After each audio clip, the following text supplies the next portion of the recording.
trend. Life in Seoul. Korea only. Weekend destination. People interviews. And more you can find on one of them. Main Street.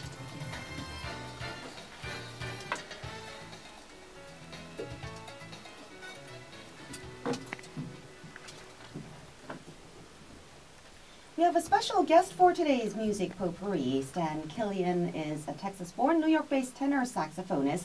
He's visiting Seoul with his new album, Unified, and he's with us here in the studio with his tenor saxophone. Hello. Good morning, Stan. How you doing? Thank you very much for coming in. So this is your first time in Korea? It is my first time in Asia, as a matter of fact. First time in Asia. How are you enjoying it? I'm loving every moment of it. It's such a beautiful place to be. That's great. Tell us about the tenor saxophone. I heard of the soprano saxophone and the regular saxophone. I didn't know there was a tenor saxophone. Well, the tenor is the primary jazz saxophone, pretty much.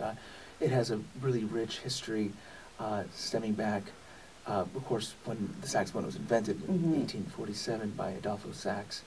But it really became in the late 1920s, 1930s, it became the primary jazz instrument, with Coleman Hawkins was sort of the pioneer of the tenor saxophone, gave it the first voice. And then great musicians like Lester Young and Ben Webster came, and of course Dexter Gordon, and then John Coltrane completely reinvented the sound and concept of it. And so it's a big deal. Tell us about your tenor sax. Well, I play on a Selmer Mark VI. I've had it for about 6 years, and I love it. Great. I understand that your father was also a jazz musician. Yes, a great jazz pianist. Played all over the country, and I grew up listening to jazz, even without me wanting to.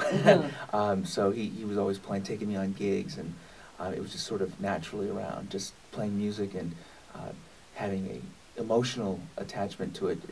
It was always there. It was always present. So when you picked up the tenor sax, did you play with him as well? I did. For the first few years of study, I wasn't very interested in, I was a kid, so I wasn't diligent about practicing. I was into sports, and when I was about 16, around 15, 16, that's when I suddenly started to gravitate towards it in a jazz fashion. And then I realized, hey, my dad's a jazz pianist. I should really look into this more. So he'd played with so many great musicians, jazz players like Dexter Gordon and Sonny Stitt, and so he was this treasure trove of knowledge.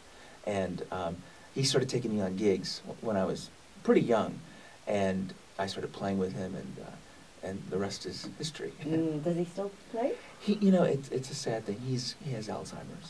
His Alzheimer's. So sorry. So he's not playing anymore. But we recorded a couple of records together, and we played a lot of gigs. So I learned quite a bit from him, and he was in my first band. So when I put him in my first band. Now, you played at Jazz Club Palm in Seoul last night.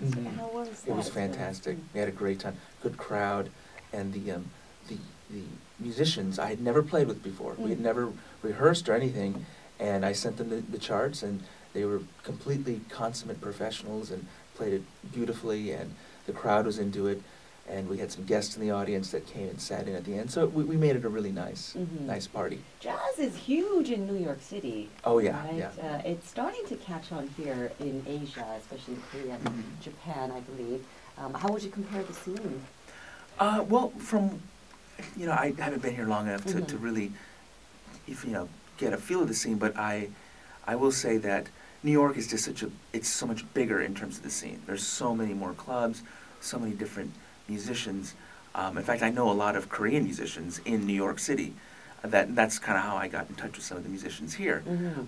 But the spirit, I would say, is the same. People in Seoul that I met last night, they just come for the love of the music. They really just are jazz devotees. So that, I would say, is a similar thing. You actually brought with you a bass player. I did. Yeah, and you're going to play some music for us today. Yes. What's the first track you're going to play? We're going to play a tune called Eternal Return, and it's from my record Unified. On the record, I play it with my quartet, my original quartet that plays with me in New York, but we added a special guest on the CD, Jeremy Pelt, and he plays a wonderful solo on the CD. but we're going to start with Eternal Return. Okay, so while you get ready, we are going to listen to Eternal Return from Stan Killian's album Unified, and accompanying him is, on the bass is Choi Kwon-chun. Let's have it.